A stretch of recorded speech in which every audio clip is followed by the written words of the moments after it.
The story kicks off with a high-stakes statue auction. Later, it is revealed that Ahn Yo Han, the cold-blooded main villain, is busy covering up the murders of famous people and planting fake evidence to frame an innocent man for every single crime.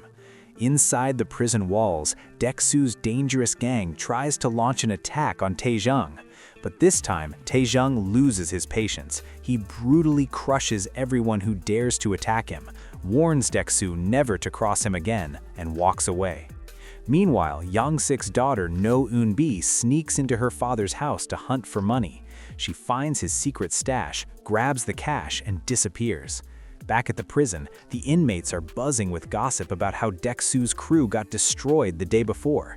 This news makes Deok-soo explode with rage, and he violently attacks two prisoners. Just then, Do Gang-jae, one of Deok-soo's bitter enemies, shows up. Deok-soo stops hitting the prisoners and instead delivers a powerful punch to Gang-jae's cheek. The guards quickly arrive to break up the brawl, and everyone disperses. Later, Young-sik visits the prison to see Tae Jung. During their meeting, Tae Jung reveals his desperate plan to escape and begs Young-sik for help. Deok-soo, fueled by hate, recruits another inmate and orders him to sneak into Tae Jung's cell at night to finish him off. That night, the assassin tries to strike, but his mission fails completely. The next morning, Tae Jung walks out of his cell without a single mark on him, while the man who tried to kill him is left with a horribly damaged face.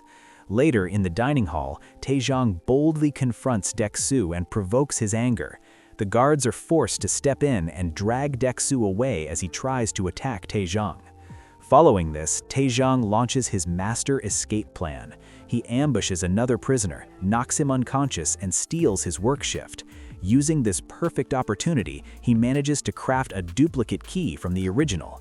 He then hides the secret key inside a flower pot.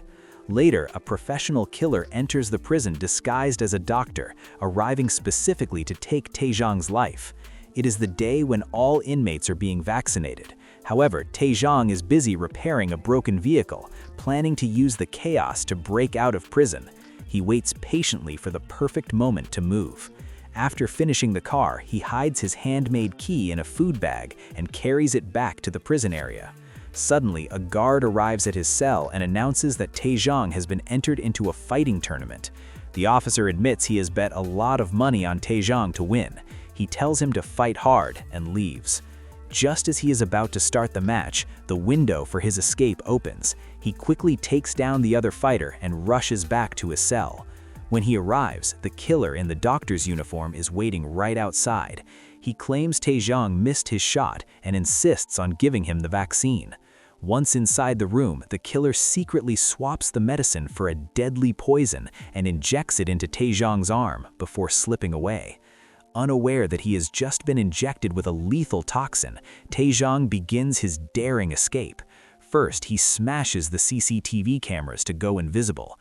Once the guards leave the control room, he sneaks in and steals a security card that can unlock every door.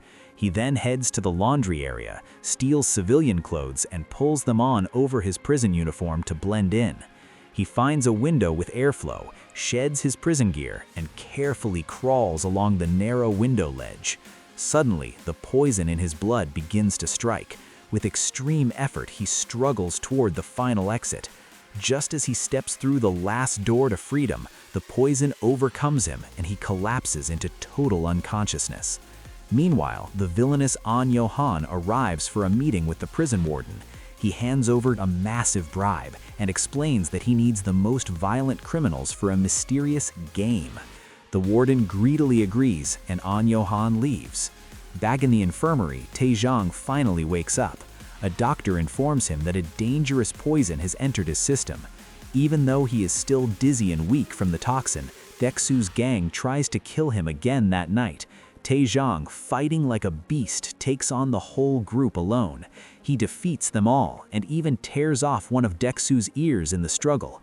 Because of the bloody fight, Tae Jung and all the attackers are thrown into solitary confinement as a penalty. However, that very same night, 12 prisoners, including those from the fight, are secretly loaded up and moved from the prison to a mysterious new location. At the very beginning of the next episode, the story flashes back to a chilling incident from 5 years ago. We are introduced to Baek Do Kyoung, the cold-blooded and real murderer who committed the crime for which Tae Jung was framed. With a haunting smile on his face, he makes a phone call to his father and admits to the murder, showing absolutely no remorse or guilt for his actions. Later, the scene shifts to Ahn Yo Han attending a high-profile event. During the event, 3 different people speak to him, telling him versions of his own story that are incorrect. As he walks away from the stage, he notices someone in the crowd pointing a finger directly at him. Haunted by that gesture, he waits until after the ceremony and dispatches one of his professional assassins to the parking lot. His mission is brutal: to find that person and take the very finger that was pointed at him. We then learn about Ahn Yo Han's twisted hobby. After successfully covering up a murder case, he creates a detailed statue. These statues are crafted to resemble the faces of the innocent people he has wrongly convicted, and he displays the actual murder weapons on them. The episode then reveals the dark details of how he manipulates murder evidence. First, he meticulously cleans the original crime scene and begins searching for the perfect scapegoat to frame for the killing. Once he selects the target, he stalks them for several days, gathering every piece of personal information and tracking their every move. He even breaks into the chosen person's home to collect fingerprints and other physical evidence. Finally, he plants irrefutable, fabricated evidence, such as placing Tae Jung's sperm on a deceased woman's body, to create a case so strong that the innocent victim has no choice but to be labeled a criminal. Now, the story returns to the present day. The 12 prisoners are transported under the cover of night to a mysterious location where a lavish party has been prepared for them. After the festivities end, they're sent to their sleeping quarters. Once everyone is inside, Tae Jung immediately tries to find a way to escape, but his daring attempt fails, forcing him to return to the room.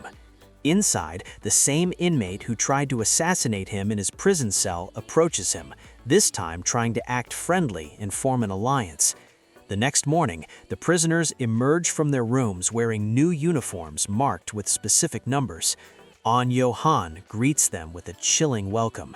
He announces that they are required to compete in a high-stakes car race where there are absolutely no rules except one: you must win. One prisoner, known as Player Number 11, hates the idea and loudly declares that he is quitting. As he turns to walk away, Johan ruthlessly pulls out a gun and shoots him dead on the spot. The remaining prisoners are paralyzed with fear. Johan then reveals the prize. The winner of this deadly competition will receive 5 billion won. Motivated by greed and survival, everyone heads to the garage to find their assigned vehicles and prepare for the battle. Meanwhile, the real killer, Do Kyoung and his friend, arrive at the scene to watch the bloody match for entertainment. The episode reaches its climax and ends as Tae Jung turns the key and starts his car engine, ready for the race of his life. What's your theory?